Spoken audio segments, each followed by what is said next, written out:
The final thing I want to show you is how to use some of these features. Not that any of this is particularly new, but it's just a great way to see how to, for example, compare a couple of segments. And I want to build an application like this. This is based on the data set you just saw.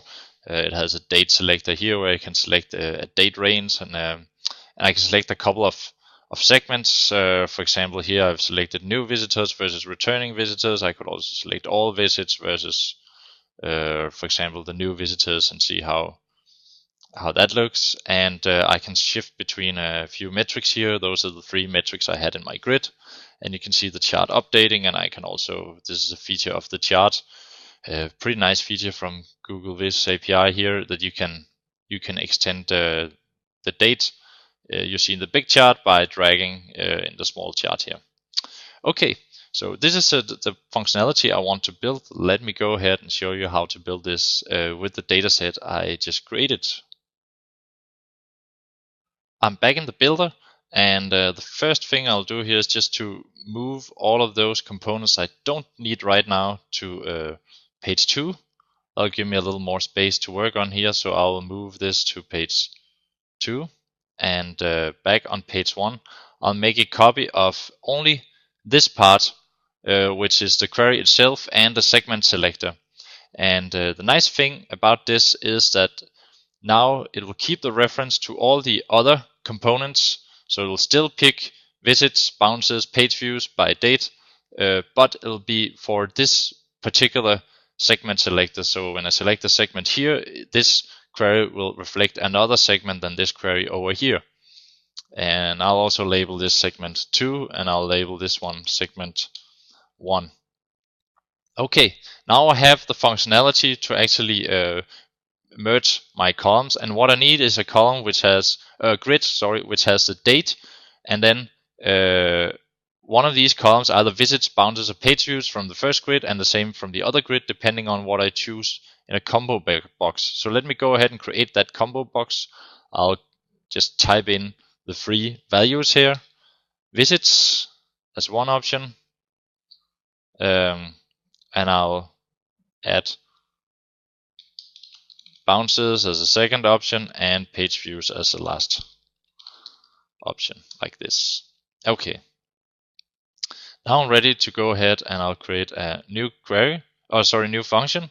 I'll add the merge columns function, and the first column I'll add is the column 1 from the date. The date column here from the first grid. Actually, I'll make a copy of that, and the second column I'll add here will be from the same grid, but it will not be column 1. It should be the column I select in this combo box. So let me go ahead and add that. And as a final thing, let me make another copy of this.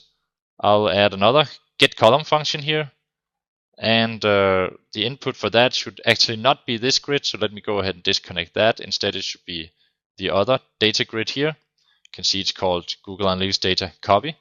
And instead of this combo box, I haven't named my combo boxes, but I know this is the first combo box, and I need it to be actually it's okay to have this combo box. I need to use the same combo box for selecting the column in both of these grids. So I'll go ahead and insert this function, and you can see I get a grid here. I'll just add some labels. Dates, segment 1 and segment 2, like this.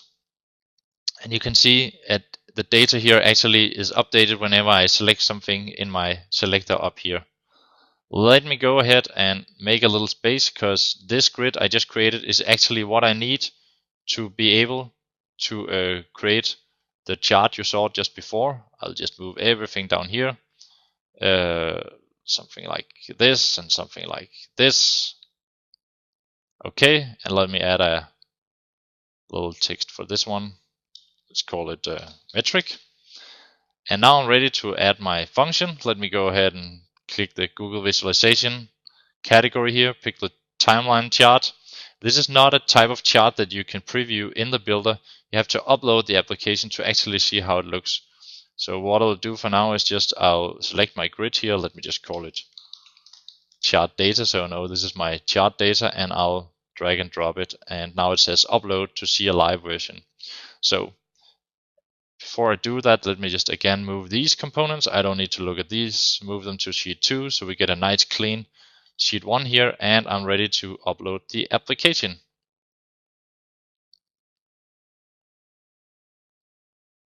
And the application is loading, and it takes a while to load the demo data here on this connection, and you can see now it connected. I have the nice features of the chart here, and I can select a couple of segments. If I select new visitors versus returning visitors, you can see I get 2 different lines in my Google Viz chart here. So that's just a small example of how to use these segments. I actually make 2 identical queries just with a different segment selector on the 2 queries, and I compare them in one chart to create a nice view.